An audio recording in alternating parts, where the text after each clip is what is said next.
Le guide spirituel des âmes qui sont déjà passées par la porte étroite et qui sont sur le chemin resserré de la contemplation, c'est-à-dire du salut, doit bien considérer qu'en cette affaire, qu'à ce stade, le principal agent, le guide moteur de ces âmes, ce n'est pas lui, mais l'Esprit Saint, qui ne cesse jamais de veiller sur elles et d'agir en elles. Ils ne sont eux-mêmes que des instruments pour les guider dans le chemin de la perfection, d'après les lumières de la foi et des ordonnances divines, comme aussi d'après les dons que le Seigneur accorde à chacune de ses âmes. Voilà pourquoi il doit s'appliquer non à les adapter à sa méthode ou à ses vues personnelles, mais à considérer s'il se rend bien compte de la voie par où Dieu les conduit, et dans le cas contraire, de les laisser aller leur chemin sans les troubler. C'est d'après la voie et l'esprit par où Dieu les appelle qu'il s'appliquera à les diriger vers plus de solitude, de tranquillité et de liberté d'esprit. Il les dilatera de façon qu'elles n'attachent pas leur sens corporel et spirituel à quoi que ce soit d'intérieur ou d'extérieur quand Dieu les conduit par le chemin de la solitude. Et qu'ils ne s'inquiètent pas et ne se préoccupent pas à la pensée qu'elles ne font rien. Car bien que l'âme alors n'agisse pas, Dieu agit en elle.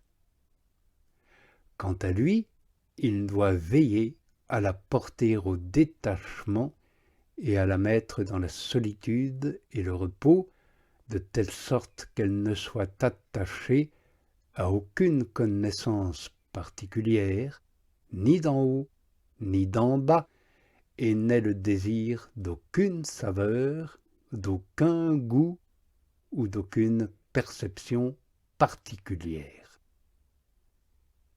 Il faut que l'âme soit complètement détachée de toutes les créatures et pratique bien la pauvreté spirituelle.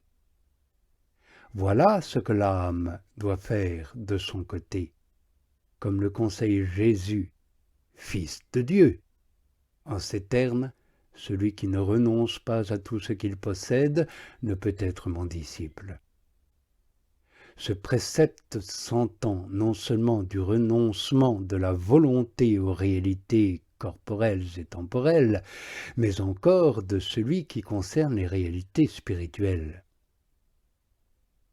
Ce conseil renferme donc la pauvreté spirituelle dont le Fils de Dieu a fait une béatitude.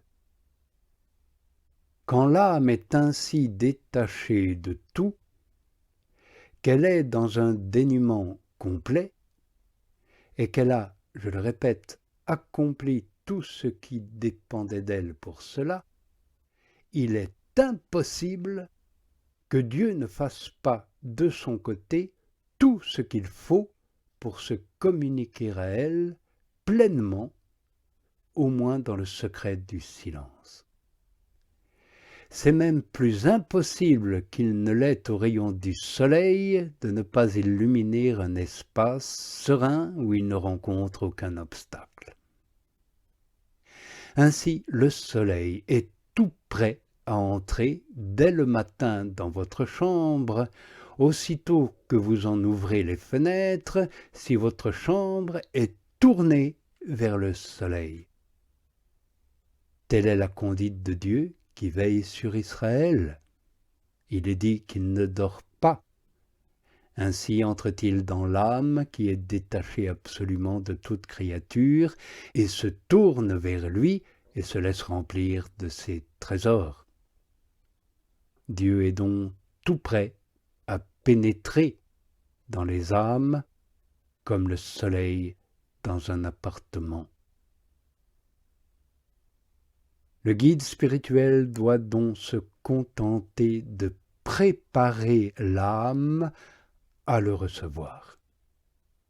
Et il le fera non pas d'après ses principes personnels, mais d'après les principes de la perfection évangélique qu'il aura lui-même expérimenté et qui sont l'abnégation et le renoncement à toute volonté propre, et il se gardera bien d'aller plus loin et de chercher à bâtir lui-même l'édifice spirituel.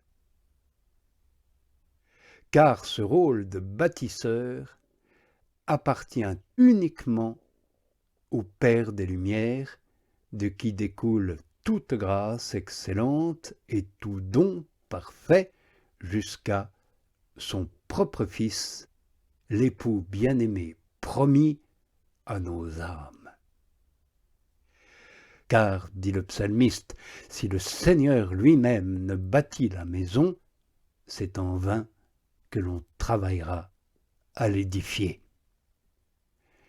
Dès lors que Dieu est l'architecte surnaturel, c'est à lui qu'appartient le droit d'élever dans chaque âme l'édifice qui lui plaît.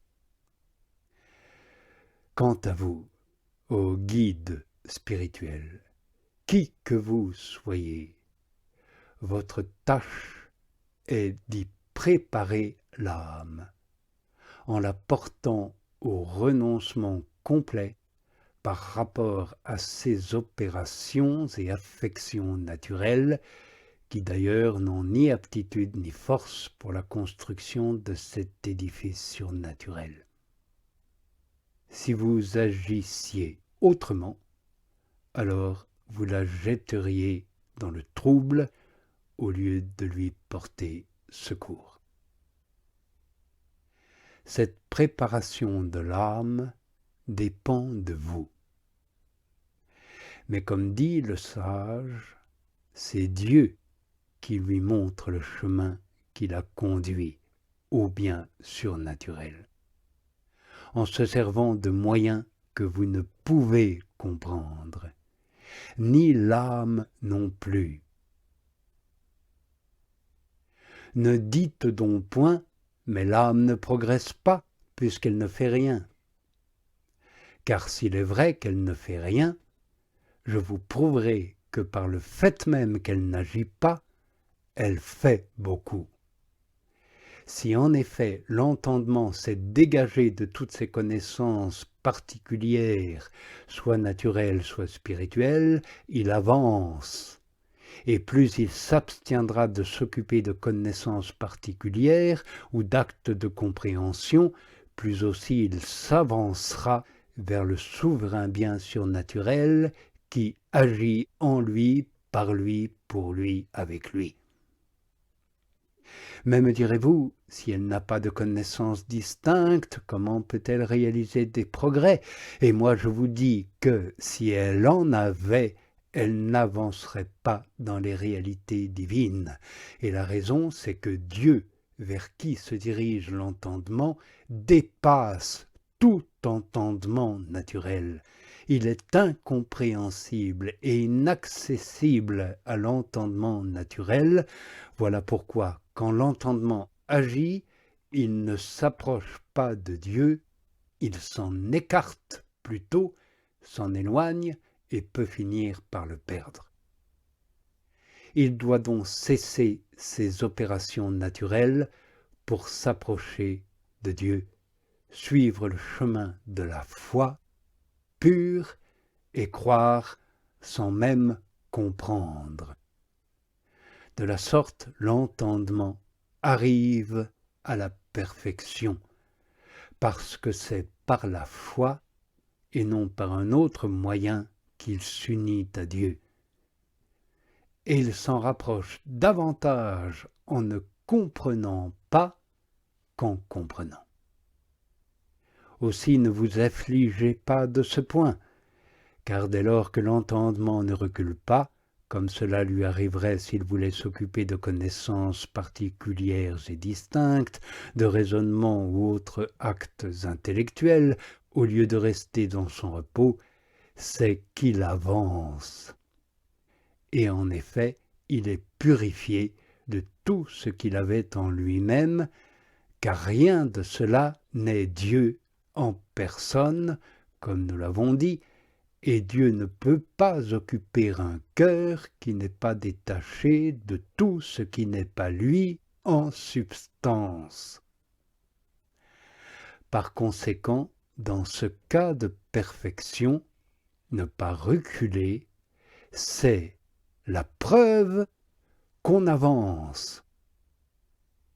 Et avancer, quand il s'agit de l'entendement, c'est entrer plus avant dans la foi et dans ses ténèbres, car la foi est ténèbres pour l'entendement naturel. Dès lors que l'entendement ne peut savoir comment Dieu est, il doit nécessairement s'approcher de lui comme un vaincu. Voilà pourquoi il avance d'autant plus qu'il comprend moins. Aussi son progrès consiste-t-il précisément dans ce que vous pourriez condamner. Cela signifie que l'âme ne doit pas s'occuper, à ce stade, de connaissances distinctes, car ces connaissances ne pourraient l'amener à Dieu. Oui, ces connaissances particulières, distinctes et explicites seraient plutôt un obstacle à son avancement.